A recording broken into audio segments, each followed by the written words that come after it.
He was 12 when his foster family sold the only home he'd ever loved. He had no idea the woman who gave him up at birth had already bought it back, just to protect one thing inside it. My name is Daniel Reyes, and when I was 12 years old, I watched a moving truck pull out of my driveway with everything I owned inside it, and nobody asked me if I was ready to say goodbye. I want you to understand something before this story goes any further. I wasn't taken from a bad home. I wasn't rescued from anything. I was taken from the only good thing I had. My mother, my biological mother, gave me up when I was 3 days old. I don't know the reasons, not the real ones, not yet, not at this point in the story. All I knew growing up was that I bounced between 2 foster placements before I landed, at age 5, in a small yellow house on Larkspur Lane with a couple named Tom and Carol Whitfield. Tom fixed appliances for a living. Carol taught 3rd grade. They had one biological daughter, Emily, who was 2 years older than me, and for reasons I never fully understood and never stopped being grateful for, they let me stay. Not as a placement, not as a case number, as a son. For 7 years, that yellow house was the only home I ever wanted. I learned to ride a bike in that driveway. I broke my arm falling out of the oak tree in the backyard.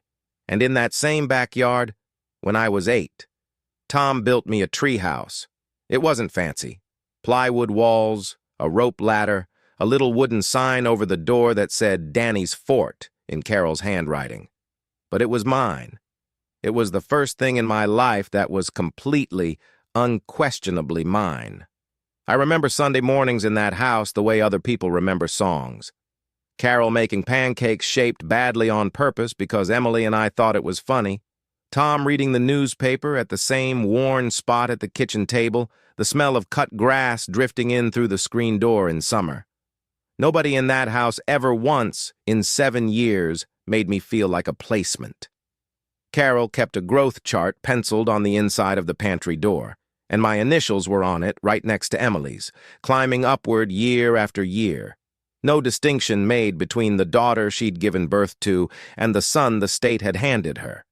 Tom taught me to throw a baseball, to check the oil in a car, to hold a hammer properly instead of choking up on the handle like a kid who'd never been shown. Small things.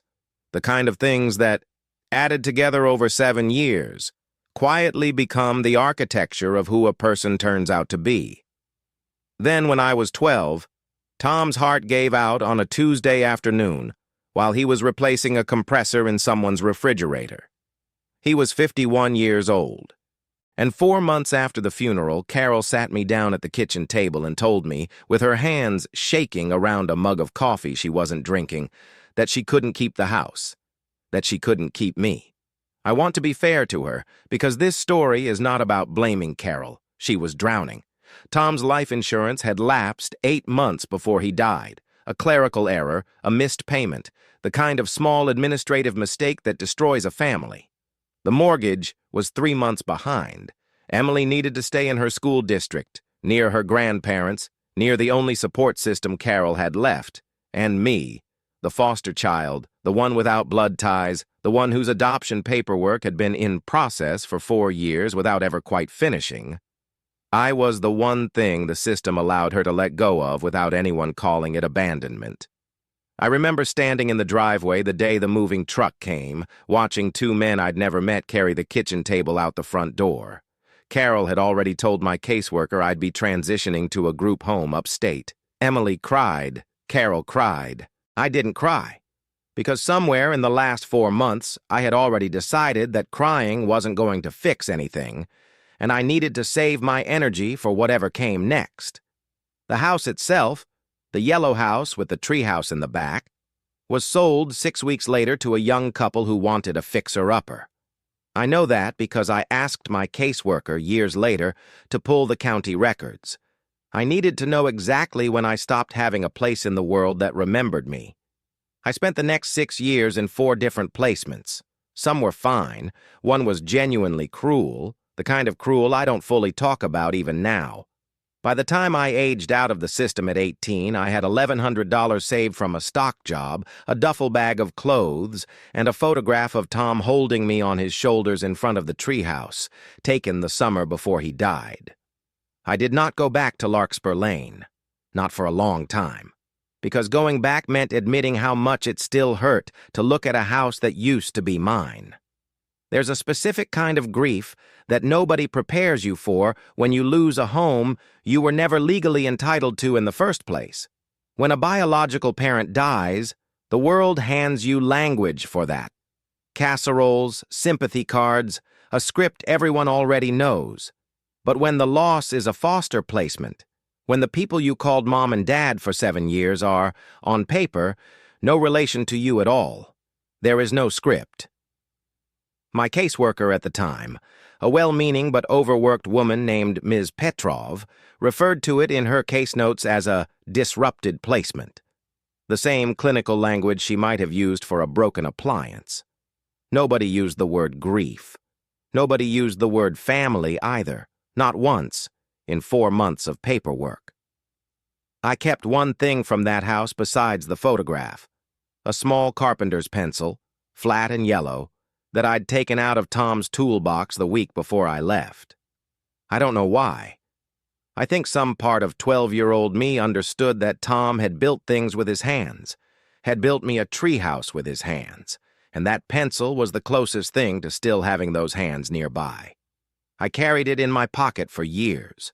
The 4 placements that followed Carol's house taught me things I wouldn't have learned otherwise, and not all of those lessons were good ones. I learned how to pack a duffel bag in under 10 minutes. I learned not to fully unpack into a dresser until I'd lived somewhere at least 6 weeks, because unpacking felt like a promise the house hadn't earned yet. I learned to read an adult's tone of voice in the first 30 seconds of walking through a new front door, because that tone told you everything about how the next several months were going to go. One placement, the one I still don't talk about much, taught me that family was a word people used when it was convenient for them and dropped the moment it wasn't. But I also learned, somewhere in those years, a kind of stubborn self-reliance that would later become the exact skill set that let me survive on my own at 18. I learned to fix things, because Tom had taught me that broken didn't have to mean permanent. I learned to finish what I started, because in a system where nothing else was guaranteed, finishing something was the one thing still entirely up to me. When I aged out of the system on my 18th birthday, there was no party. There was a caseworker handing me a folder, my birth certificate, my Social Security card, a printed list of local shelters, and a ride to a bus station. That was the entire send-off for 18 years of being somebody the state was responsible for. I remember sitting on that bus with the duffel bag between my feet, counting the $1,100 in my head, doing the math on how many weeks of rent that might buy, and understanding with cold clarity that I was now entirely on my own in a way I had never been before, not even during the worst of the foster placements, because at least then there had technically been an adult whose job it was to check on me. The $1,100 didn't last. Rent alone in the city I moved to ate through it in under 2 months, and I spent the better part of that first year sleeping in my car in a 24-hour laundromat when it was too cold, and once, for 3 nights, in a church basement that let people in without asking questions. It was in that church basement that I met a man named Harold Odom. Harold was 73 years old, a retired machinist who volunteered 3 nights a week making sure nobody went to sleep hungry. He didn't lecture me. He didn't ask why an 18-year-old was sleeping on a cot in a church basement instead of being somewhere with a family. He just handed me a bowl of stew the first night, sat down across from me on a folding chair that creaked under his weight, and asked what I was good at. There were maybe 30 other people in that basement that night, a couple of families between apartments, a few older men who'd clearly been on the street a long time, a woman with 2 small kids who kept apologizing for how much they were eating, as if hunger were something to be embarrassed about. Harold moved through the room like he belonged to all of it, and none of it at once, refilling coffee, checking in on the kids, remembering names. When he got to me, last, near the end of the night, he didn't sit down right away. He just looked at my hands for a second. I didn't understand why until years later when he told me a machinist can usually tell within a glance whether somebody's ever done real work with their hands. And then he sat down and asked the question that changed my life. I told him I didn't know. Nobody had ever asked me that question before. "Everybody's good at something," he said. "You just haven't had anybody stick around long enough to find out what it is." That sentence rearranged something in me. Over the next several weeks, Harold got to know me the way I imagine a grandfather would, not out of obligation, but out of genuine curiosity. He found out I'd spent a lot of my childhood in Tom's garage, handing him tools, watching him fix things. Harold ran a small side business repairing industrial machinery for local shops, and he needed a second pair of hands more than he needed a resume. "I can't pay you much," he told me, "but I can teach you a trade, and I can make sure you've got a roof." For the next 4 years, I lived in the small apartment above Harold's garage, rent-free in exchange for sweeping up and keeping the books straight, while he taught me everything he knew about industrial repair, hydraulics, motors, the kind of hands-on mechanical problem-solving that, it turned out, I actually had a gift for. Tom's old lessons in that garage on Larkspur Lane had planted something in me that I didn't even know was still growing. Harold never once tried to be my father. He was careful about that, almost deliberately so, like he understood I'd had that taken from me once already and didn't want to risk being one more person who left. But he showed up. Every single day for 4 years, he showed up. And that consistency did more for me than any speech ever could have. I remember the first winter in the apartment above his garage, waking up to the sound of him already running the space heater downstairs at 5 in the morning, not because he needed to be up that early, but because he knew, without me ever telling him, that the pipes in my apartment ran cold until the shop below warmed up. He never mentioned it. He just made sure it happened. Small, wordless acts like that, repeated for years, taught me something Tom's death and Carol's departure had made me doubt, that steadiness could exist without a legal document attached to it, that a person could choose to stay simply because staying was the right thing to do. There were harder lessons, too. Harold was not a soft man, and he did not coddle me. The first time I stripped a bolt on a client's hydraulic press through carelessness, he made me pay for the replacement part out of my own pocket, even though I was barely making enough to cover groceries that month. "Consequences aren't punishment," he told me, wiping grease off his hands. "Consequences are just the world telling you the truth about what you did. You want people to trust you with bigger things, you've got to prove you can be trusted with small ones first." I never stripped another bolt in 4 years. He also taught me, in his blunt, unsentimental way, how to read people, which clients paid on time and which ones would need a deposit up front, which handshake meant a man's word was solid, and which one meant you'd better get everything in writing. By the time I was 20, I wasn't just fixing machines. I was quietly running half of Harold's client relationships, and he knew it, and he let me, because he told me once that the whole point of teaching somebody a trade was to eventually work yourself out of a job. When I was 22, with Harold's guidance and a small loan he co-signed against every instinct his accountant gave him, I opened my own repair shop. Reyes Industrial Repair. 3 employees in year 1. 11 by year 5. By the time I was 30, I had built something that was unquestionably permanently mine. The second thing in my life, after a plywood treehouse, that no one could take away from me the way everything else had been taken. Harold passed away when I was 29, quietly, in his sleep, the way I think he would have wanted. I gave the eulogy. I told the room full of strangers that a man who owed me nothing had given me everything, and that I intended to spend the rest of my life being the kind of person who shows up for someone else the way he showed up for me. I didn't know yet how soon that promise would be tested. The trigger came in the form of a letter, and it arrived on an ordinary Thursday in March, 3 months after my 32nd birthday. It was from a law firm I didn't recognize, in a town I hadn't been back to in 20 years. The letter informed me that a woman named Susan Marlowe, a name that meant absolutely nothing to me, had passed away, and that I was named in her will. I read the letter 3 times, standing in the doorway of my shop before I let myself sit down. My office manager, Priya, asked if everything was okay, and I remember telling her I honestly didn't know yet, because that was the truest answer I had. I'd spent 14 years building a life where nothing unexpected got to knock me sideways anymore. I ran a tight shop, I kept careful books, I didn't leave room for surprises, and here was an envelope, plain and unremarkable, threatening to undo all of that in a single paragraph.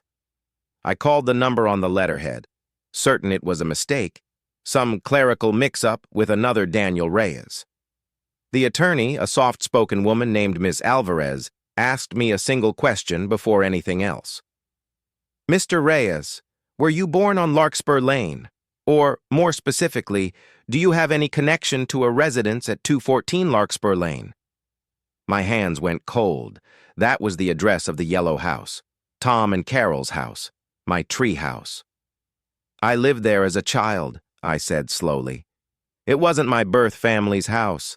I was in foster care." There was a pause on the line, the kind of pause that tells you the person on the other end already knows more about your life than you do. "Mr. Reyes," she said, "Susan Marlowe was your biological mother." I want to tell you I had some grand emotional reaction in that moment. But the truth is, I mostly felt confused. I asked her how a woman I'd never met, never even heard of, could possibly be connected to the one house I'd spent 20 years trying not to think about. Ms. Alvarez explained what she could. Susan Marlowe had given me up for adoption at birth, through a closed private arrangement, and had spent years afterward, legally and quietly, without ever making contact, tracking where I had been placed. She had learned, through channels the attorney wouldn't fully specify, that I had eventually landed with the Whitfield family on Larkspur Lane. And in 2009, 3 years after Tom died, 2 years after Carol sold the house, Susan Marlowe had bought it. Not to live in. She never once set foot inside it, according to the neighbors Ms. Alvarez had interviewed while settling the estate. She bought the house on Larkspur Lane and let it sit empty for 15 years, paying property taxes on a home she never entered, for one reason only. "There's a structure in the backyard," Ms. Alvarez said, "a treehouse. She left specific instructions in her will that it not be touched. Mr. Reyes, I think you need to come see this yourself." I drove to Larkspur Lane 3 days later, and I want to tell you that the drive felt like going backward in time, except that's not quite right. It felt more like walking into a room in your own memory that you didn't know still existed. The yellow paint had faded to the color of old parchment. The oak tree was bigger, its branches now nearly swallowing the roof line. And there, tucked into the crook of 2 thick limbs exactly where it had always been, was the treehouse. Weathered gray now instead of the honey brown of fresh plywood, but standing, untouched. Still holding the little wooden sign that read Danny's Fort, though the paint had chipped so badly it was barely legible. Ms. Alvarez met me in the driveway with a single brass key. "The rope ladder rotted years ago," she said. "The property management company installed a proper ladder for safety, per the terms of the estate. But the door itself has been locked since Mrs. Marlowe purchased the property. She had the only key made, and it stayed in a safe deposit box until her passing. No one has been inside in 15 years. I climbed the new ladder with my heart doing something I hadn't felt since I was a child, standing in that same driveway, watching a moving truck pull away. The door was small. I had to duck to fit through it now. A grown man folding himself into a space built for an 8-year-old, and the lock stuck for a moment before it finally gave. Before I even opened the door, I stood on the little platform outside and looked around at everything Tom had built with his own hands 24 years earlier. The railing he'd sanded smooth so I wouldn't get splinters. The small shelf in the corner where I used to keep a flashlight and 3 comic books. Even the nail holes where I'd hung a string of Christmas lights the winter I was 10. The one winter that everything in that house still felt permanent, still felt like it was going to last forever. I could see, 3 doors down, Mrs. Petrosky's old house, still with the same crooked mailbox, though a different family's swing set now sat in the yard where hers used to be. Larkspur Lane hadn't changed much. It had just moved on without me, the way streets do, indifferent to the fact that entire childhoods had detonated quietly inside one of their houses. Ms. Alvarez waited by her car, giving me space, and I appreciated that more than I could have told her. Some moments don't need witnesses. They just need time. Inside, dust hung in the single shaft of afternoon light coming through the little square window Tom had cut into the wall. And along the back wall, stacked with obvious care inside a weatherproof metal trunk, was what Susan Marlowe had spent 15 years protecting. There were letters, dozens of them, bundled by year with string, the earliest dated the year I turned 8, the same year Tom built the treehouse, and the most recent dated 11 months before her death. There was a small wooden box containing a hospital bracelet, tiny, clearly meant for a newborn, with my birth name on it, not Daniel. A name I'd never heard before, the name she must have given me before it was legally changed. There were photographs I had never seen, taken from a distance, of me as a child playing in that very backyard, of me getting on the school bus, of me at maybe 10 years old sitting on the treehouse's small wooden porch with a book in my lap. She had been watching. For years, from whatever distance the law and her own guilt allowed her, she had been watching a life she had chosen to give away, and had never once stopped loving. I sat down on the dusty plywood floor of a treehouse I hadn't stood inside in 20 years, and I began to read. The first letter, dated the year I turned 8, began. I don't know if you'll ever read this. I don't even know if I have the right to write it. But I promised myself that as long as I'm alive, I will write to you every year, on your birthday, and I will keep every single one, and if God is generous enough to give me the chance, I will find a way to put them in your hands, myself. Over the following letters, spanning nearly 25 years, Susan told me the story she never got to tell me in person. She had been 19 when she got pregnant with me, unmarried, and her own parents, deeply religious, deeply unwilling to bend, had given her an ultimatum: give the baby up or lose her family entirely. She chose adoption not because she didn't want me, the letters made agonizingly clear, but because she was 19, penniless, and utterly alone, and every resource available to her at the time told her that placing me somewhere stable was the only responsible act of love she had left to offer.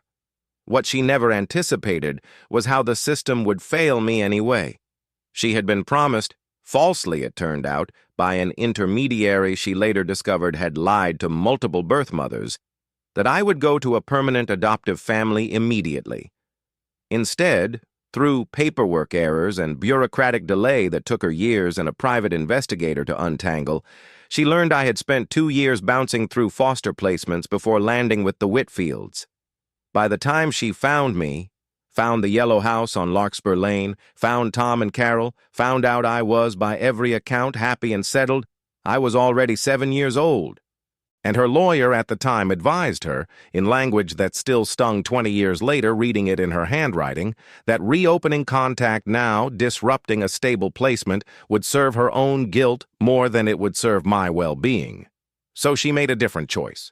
She would not disrupt my life, but she would not disappear from it either, not completely. She began quietly, anonymously, doing what she could. She learned, through the same investigator, that Tom struggled financially some years, appliance repair wasn't lucrative, and she made 2 anonymous contributions to the Whitfield family during hard stretches, funneled through a local charity so it could never be traced back or feel like charity from a stranger.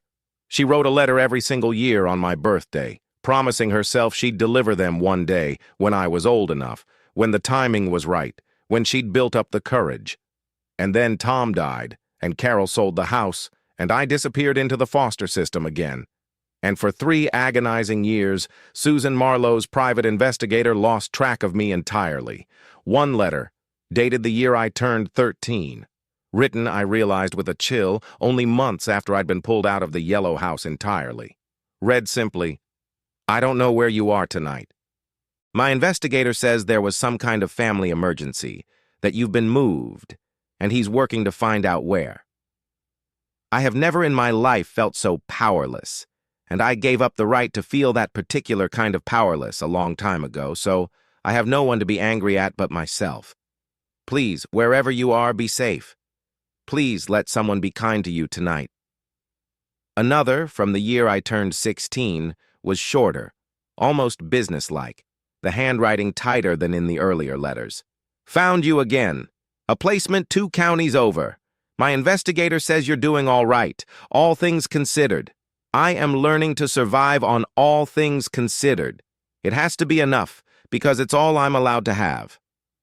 And one from the year I turned 19, written not long after I'd started living above Harold's garage, though she couldn't have known the specifics yet. "My investigator tells me you're renting a small apartment above a machine shop and that the man who owns it seems to look out for you. I don't know his name yet, but I said a prayer for him last night anyway, whoever he is. Anyone who is kind to my son is doing a job I don't have the right to do myself, and I will never be able to repay that debt, but I wanted, at least once, to acknowledge it existed. I bought the house because it was the only thing I could still control," she wrote, in a letter dated the year I turned 25. "I couldn't find you. I didn't know if you were safe or alive or if you'd ever want to know I existed. But I could keep the treehouse standing. I could keep one small piece of the world exactly as it was the last time I knew you were happy. It's not much. It's probably not even rational, but it was the only kind of loving you I still knew how to do." The final letter, written 11 months before she died, she'd been fighting ovarian cancer for 2 years by then, something the letters revealed only in the last few, was different from the rest. It wasn't addressed to the boy she remembered. It was addressed to whoever I had become. "I hired someone 6 months ago who finally found you," she wrote. "I know about the shop. I know about Harold. I know you built something real out of a life that handed you almost nothing. And I am so unbelievably proud of you that I don't have the words, and I never will, because I gave up the right to have words like that a long time ago. I'm not going to reach out while I'm alive. I don't think I have the courage, and I don't think it would be fair to hand you a dying woman's guilt to carry. But everything I have and the house and whatever comes after is yours. Not because you're owed it. Because I loved you every single day of your life, even the days you didn't know I existed. Your mother, Susan." I sat in that treehouse for 3 hours. I did not move until it was nearly dark. I want to tell you that the story ended there, quietly, with grief and closure. It didn't. 6 weeks after the estate settled and the deed to 214 Larkspur Lane transferred into my name, I received a call from a development firm called Pine Gate Holdings. They had, it turned out, been in negotiations with Susan Marlowe before her death to acquire the Larkspur Lane property, along with 4 adjacent lots she also happened to own. Apparently part of a quiet, years-long buying spree whose real purpose I hadn't yet understood. Pine Gate wanted the whole block for a 14-unit townhouse development, and Susan's death, followed by an unexpected heir who wasn't part of any prior negotiation, had thrown their timeline into chaos. Their representative, a sharply dressed man named Craig Doss, came to the house himself to make the pitch. He offered me $900,000 for the property, more than double what similar homes in the neighborhood were selling for. He was polite, professional, and clearly expecting a quick yes from a man who, as far as his research showed, had inherited a random house from a mother he'd never met. "I understand there's sentimental value," he said, glancing toward the backyard, toward the treehouse visible through the kitchen window. "But sentiment doesn't pay contractors. And I'll be honest with you, Mr. Reyes. We already have the 4 adjacent lots. Yours is the last piece. We can build around it if we have to, but it's a lot messier. and a lot less valuable to you if you're the holdout. It was, functionally, a threat wrapped in a business suit. Build around me and diminish my property's future value, or sell now at a number designed to make refusal feel irrational. I told him I needed time. He told me the offer was good for 30 days. For the first 2 of those weeks, I genuinely considered it. $900,000 was more money than I'd ever imagined having. I had no real ties to this town anymore. My shop, my life, everything I'd built was 3 hours away. Keeping a house I didn't live in, attached to a grief I was still learning how to carry, didn't make obvious sense. I even drove out to meet Craig Doss a second time, at his office in a glass building overlooking a construction site that used to be a public park, just to hear him make the case again, half hoping he'd say something that would make the decision easy. He showed me renderings of the finished development. Clean, modern townhouses, a shared courtyard, exactly the kind of tidy, profitable project that made sense on paper. "Your mother's other 4 lots already cleared probate," he said, tapping the map. "Yours is the only piece keeping this from moving forward on schedule. Every month you wait costs us money, which, respectfully, means it eventually costs you leverage too. This number isn't going to keep climbing forever." It was a fair point, delivered by a man who was, in his own way, just doing his job competently. I didn't hate him for it. But driving back to Larkspur Lane that evening, turning down the same street I'd once watched a moving truck disappear from, I found myself doing the math differently than Craig Doss wanted me to. I thought about Susan spending 15 years paying property taxes on a house she never once let herself enter, just to keep one small structure standing. I thought about the letter in the trunk that said, "This is where you are happy." And I thought about how strange it would be, how almost obscene, to let the first real inheritance my mother ever gave me get demolished into a parking courtyard 6 weeks after I finally understood what it meant. But then I went back to finish clearing out the house, and I climbed into the treehouse one more time, and I found, tucked into a side pocket of the metal trunk I'd nearly missed the first time, one more piece of paper. Not a letter.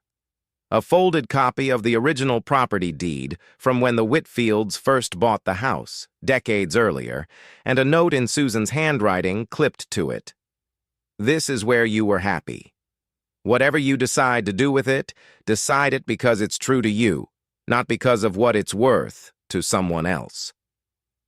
During that same stretch, I met the couple who now lived 2 doors down, the Ferraros, who told me over their fence one afternoon that Pinegate had already bought and demolished 3 houses on the block, including one that had belonged to a widow in her 80s who'd lived there for 40 years before a settlement she later described, according to Mrs. Ferraro, as an offer she felt too tired to refuse. Hearing that didn't just harden my resolve. It reframed the whole decision for me. This wasn't really a negotiation between me and a development firm. It was a pattern, repeating itself on a street that had already taken enough from people who didn't have the resources or the standing to say no. For the first time in my adult life, I actually had both. Craig Doss called 4 more times over the following 2 weeks, each time raising the offer, eventually landing north of $1.1 million. And each time I found myself less interested in the number and more certain of something I hadn't expected to feel.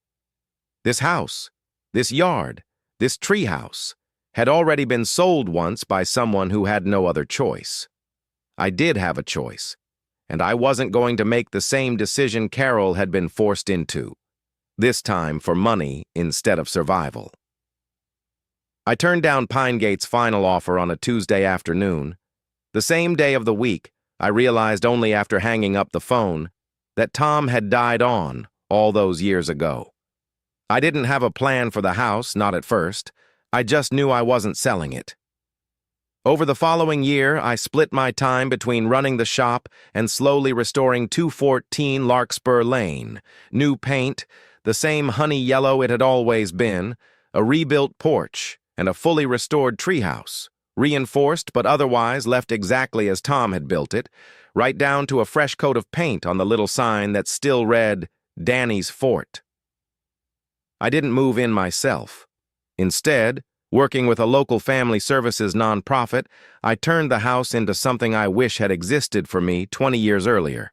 A transition home for teenagers aging out of the foster system, kids who, like I once was, had nowhere to land at 18 except a duffel bag and whatever savings they'd managed to scrape together.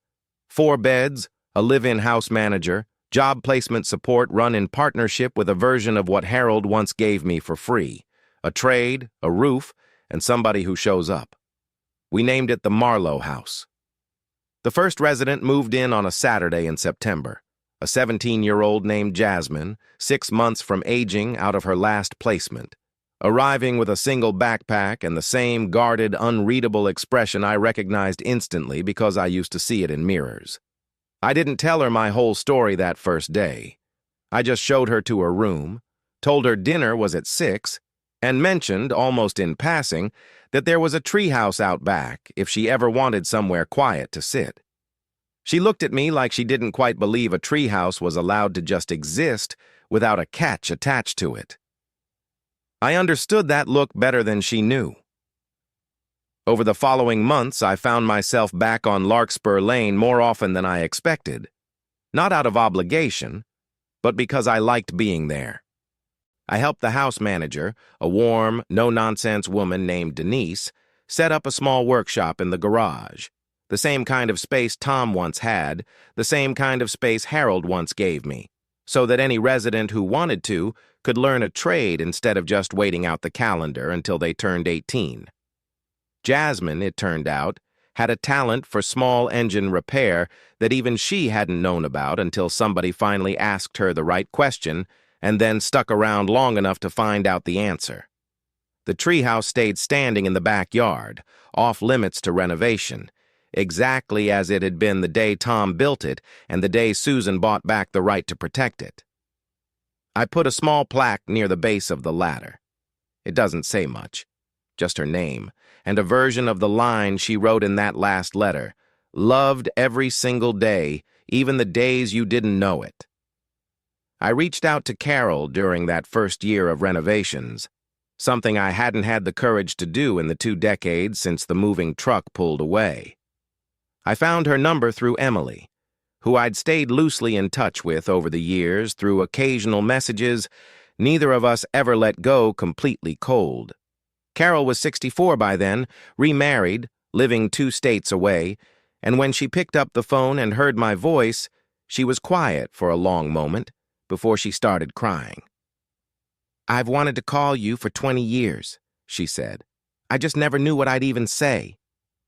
"I'm sorry" felt so small next to what I did.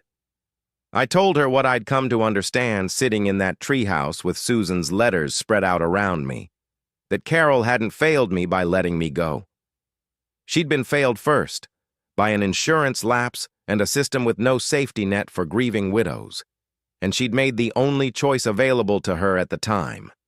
I told her about the Marlowe house, about Susan, about the 15 years a stranger to both of us had spent quietly protecting the one thing Carol had built for me and couldn't keep.